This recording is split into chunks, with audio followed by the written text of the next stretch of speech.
Hello friends, welcome to মায়ের আশা channel. নিয়ে এলাম আরেকটি ছোট্ট নতুন ভিডিওতে আপনাদের। এই ভিডিওতে আপনাদের সামনে তুলে ধরবো আমার নিজের হাতে তৈরি করা ফুলের বাগান। বাগানটি একদমই ছোট্ট, খুব বেশি গাছ নেই, একদম সাধারণ সাদামাটা গাছের তৈরি করেছি।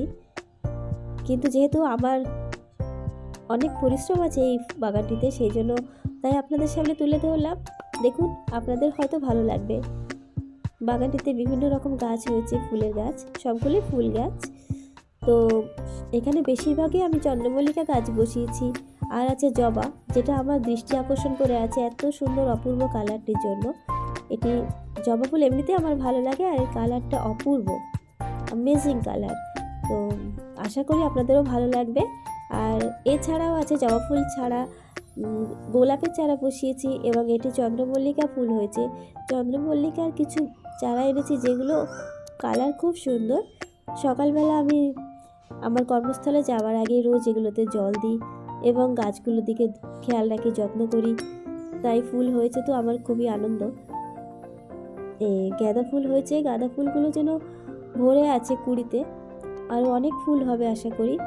গাছগুলো একদমই ছোট, কিন্তু এত সুন্দর কুঁড়িতে ভর্তি হয়ে আছে।